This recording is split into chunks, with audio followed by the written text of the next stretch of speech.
Hello all, I am Dr. Walter from SNS College of Physiotherapy. Today we are going to see a new topic, that is fracture healing. Yes, fracture, going for the introduction of the fracture up to their life. So today's day-to-day life we are having a number of RTA cases. So when we are coming to the college, when we are going to outside, we can see a number of accidents on the roadside. Yes, due to the traffic or any type of overspeeding or due to the drinking habits, anything might provoke this accident. Okay, so while driving we need to wear the helmets. Okay, now going for the fractures. So there are types of fractures based on the types of incident rate. Okay, so based on the types of fractures, the fracture healing will be going on forward. Okay, but the scientists have defined a stage of 5 which will be the proper stages of the fracture healing, even though it will be taking for more months or years.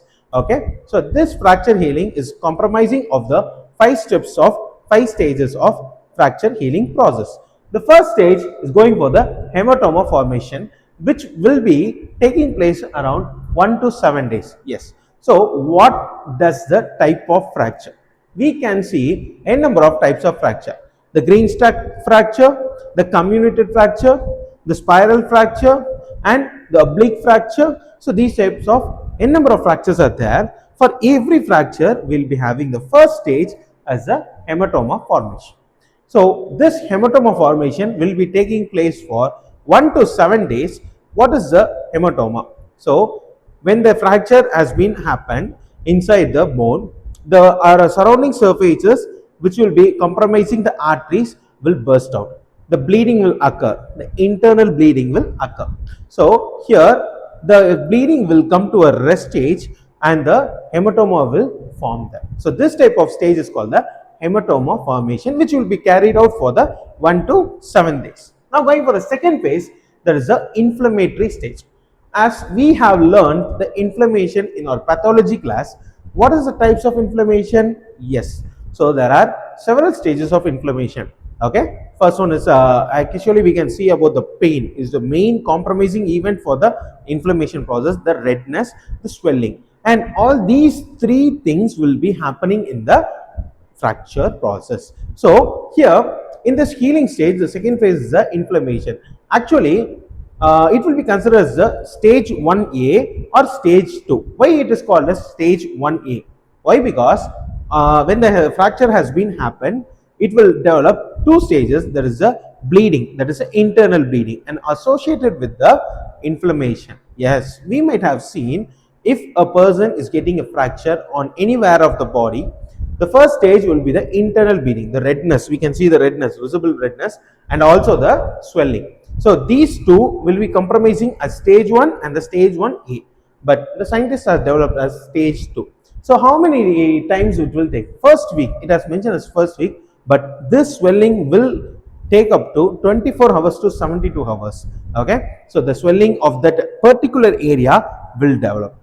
So to rule out in which area the fracture has been encountered, we need to take the X-ray. That is the diagnostic procedure. Okay, this X-ray will define in which place what type of fracture has been determined. So inflammation process, the area on around the bone fracture will be going for the swelling, and this swelling will develop onto the visible side of the swelling of the fracture. Going for the third stage, the soft callus formation will be taking around up to 2 to 3 weeks, and this is a bridge is connecting. Okay, so consider if the bone is in a straight line, a break has been happened, and this break, inside this break, this covering of the soft callus formation will unite this break together. But this is very soft enough in nature, but this will create a mild movement to the joining of the fracture. Associated with the surgeries, associated with the application of the plaster of Paris or any type of fixation, will develop the shortening of the break. Now going for the hard tissue formation, that is a hard callus formation, will be going for the 3 to 6 weeks, and this 3 to 6 weeks, this soft callus formation is converting into a hard substance, and this hard substance is furthermore most important for the formation of the bone. This hard callus formation will unite the breakage part together and it will combine the bone together.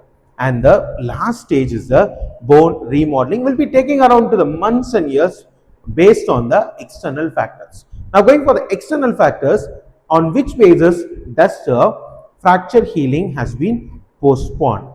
Yes, when the patient is going for smoking, and the patient is not taking the calcium tablets, or the patient is not following the medication, or the patient is taking some other drugs or medications which is harmful to the human body, will 100% delay the process of this fracture healing. And what will happen in the last stage? This fracture healing is a normal process, will be going for a infective bone problem, and this infective bone problem will be a life danger for the patient. Okay, so as physiotherapists, we need to recommend all the fracture healing patients in the fracture healing stage to follow the medications and also follow the procedure for a proper bone remodeling session. Hope you might understood this fracture healing session in a wonderful way. We can see in the next video. Bye.